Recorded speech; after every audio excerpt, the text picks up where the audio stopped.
There are many questions surrounding 9/11 that have provoked conspiracy theories.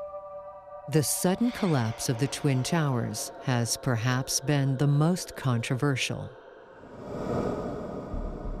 Although a search of the remaining beams and columns from the Twin Towers have found no evidence of an explosive reaction, some truthers are adamant that the towers were brought down by a controlled demolition, and these explosions were observed by eyewitnesses.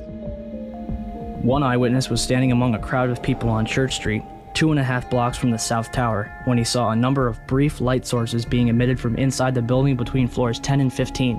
He saw about 6 of these flashes, accompanied by a crackling sound before the tower collapsed.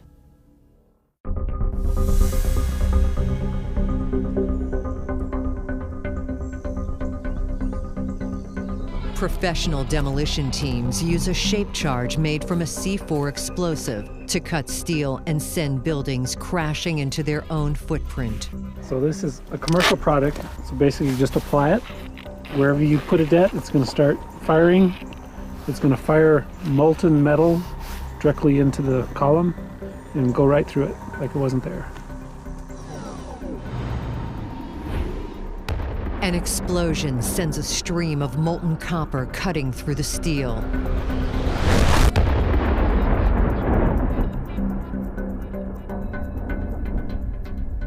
But the real evidence of any demolition job is in the aftermath. Conspiracists claim thermite explains not only the unusual dust composition, but also why molten metal was found in the debris at the World Trade Center. Underneath the rubble, you have firemen reporting a lava-like material. This molten metal is found by first responders, several tons of it, in the base of all 3 World Trade Center high-rises.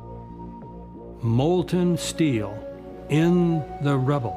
So somehow steel did melt, and yet the fire was not anywhere close to the temperature required to melt steel. Columns in the World Trade Center debris did not have the distinctive cut of a shape charge with its permanent copper residue. I don't see any pictures where I see columns that have been cut like this. I see columns that are broken, I see columns that are cut with a torch. I don't see anything like this in any of the pictures I've seen.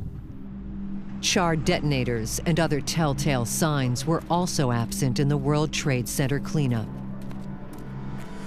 But truthers believe dust residue New Yorkers sampled from across Lower Manhattan after the attacks point to the real instigator of the collapse. What I found last year was in the dust these chips that were red on one side and gray on the other side. And I had access to scanning electron microscope, and sure enough, there was in the red side iron and oxygen, implying an iron oxide, and aluminum, the ingredients for thermite. Then we look in the literature and compare, and sure enough, the fellows at Livermore National Lab, I'm not saying they're implicated here by any means, but they describe a material that has all these elements. It's a very high-tech form of thermite called superthermite. Thermite may not be a household term, but every year countless American children play with it in its common form, the sparkler. A compound of aluminum and iron oxide. Once ignited, it burns at 4,500 degrees Fahrenheit, hot enough to melt steel. Although truthers blame thermite for these sparks flowing from the South Tower, Thomas Eager says there are other, more logical explanations. It's possible that you could get a shower of sparks from a thermite reaction because molten aluminum reacting with something is essentially a thermite reaction. But you can't tell whether that aluminum came from a melting of the airplanes in the fire or a controlled demolition. Was thermite the main cause of the building collapse? Once again, there is a way to find out.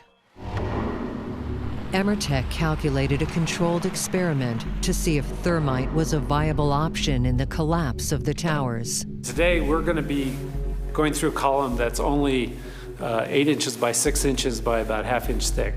So compared to the World Trade Center columns, it's really puny, and we're still using over 100 pounds of thermite to try to burn through it. To get thermite to burn into metal, you have to hold it in place and let the heat transfer into the metal. So to put it on column, you have to build something that will hold this basically molten metal against the column long enough for it to do some good. The demolition team designs a 4-sided flange and welds it onto the column. Since thermite is not explosive, it must be held in tight contact with the column until it heats up enough to melt the steel. Clay is added to the flange and the welds to protect them from the heat and focus the melting action on the column. You want to talk to him when we get back?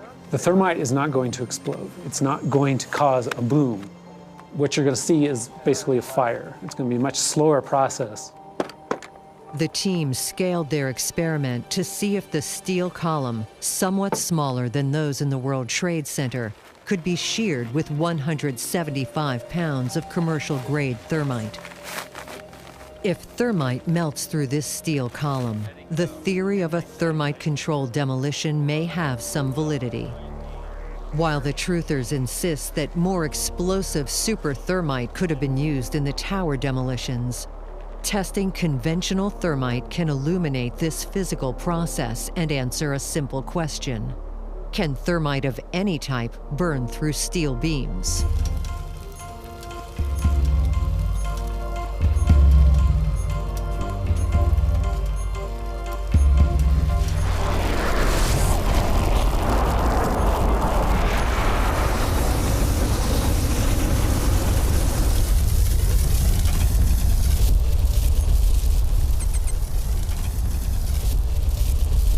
Lining it with clay wasn't a total success. We can see where the clay broke off, but it looks like most of the material just basically boiled out, and we did not get that heating action that we wanted on the column.